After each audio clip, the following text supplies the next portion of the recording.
जंगल का यात्रा इतना फेमस क्यों है बाइबल में? वो इसलिए फेमस है, वो परमेश्वर गति सिखा रहा, चलो चलो चलो चलो, पर वो चल नहीं पाते। हाय मैं थक गया, अरे खाना नहीं मिला, अरे पीना नहीं मिला, अरे वो नहीं मिला, मैं थक गया। परमेश्वर क्या विश्राम नहीं देता था? क्या परमेश्वर छाया बनकर नहीं चलता था? सोचो जरा, इमेजिन करो, है या ना? क्या परमेश्वर खुद छाया नहीं थी उनकी? परमेश्वर चाहता था चलो, मैं तुम्हें छाया भी देने के लिए तैयार हूं, पर तुम चलो, रुको मत। पर तुम, परमेश्वर ने क्या कहा? धूप के समय मैं तेरी क्या बन जाऊंगा? तपन के समय मैं तेरी क्या बन जाऊंगा? छाया बन जाऊंगा। पर तुम रुकना मत, तुम चलते जाना। आमीन। लेकिन लोग रुक जाते हैं, हाय मैं बीमार हूँ, अरे उससे 4 बातें कह दी, मैं रुक जाता हूँ, अरे उसने मुझे पीछे से टोक दिया, रोक दिया, मैं रुक जाता हूँ।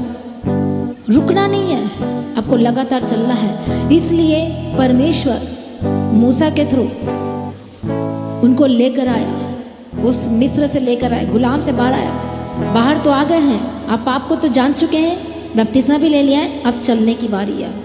सिर्फ चलने की बारी नहीं, अब इसके बाद चलकर गति पकड़ने की बारी है। समझ में आ रहा है कि नहीं आ रहा है?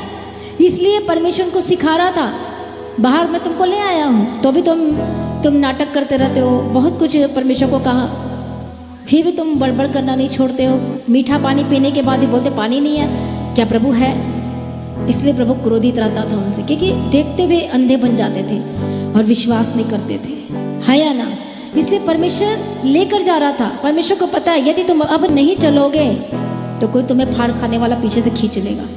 इसलिए इस स्थान को छोड़कर आगे चलो, अब इस पाप के स्थान को छोड़कर आगे चलो, अब इन चीज़ों को छोड़कर आगे चलो। उस जगह में कोई और आने वाला है, इस जगह में और कोई पकड़ने वाला आने वाला है। इसलिए समझो इस बात को कि परमेश्वर क्यों कहता है। पर कई लोग हैं उस पाप के स्थान पे ही रहना चाहते हैं, उस जगह में ही रहना चाहते हैं और यहाँ से आगे नहीं जाना चाहते हैं, बढ़ना ही नहीं चाहते। इसलिए सब कुछ रुक गया उनके लाइफ में, है या ना?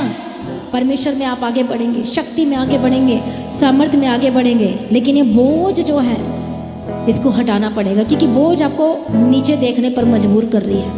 नीचे कौन देखता है? कौन सा जानवर नीचे देखता है लास्ट मोमेंट में?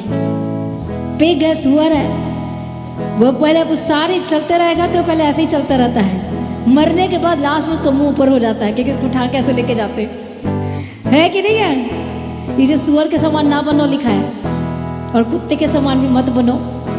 समझ में आ रही कि नहीं आ रही है? और सुअर की चाल पता कितना चलता है वो? एकदम स्लो।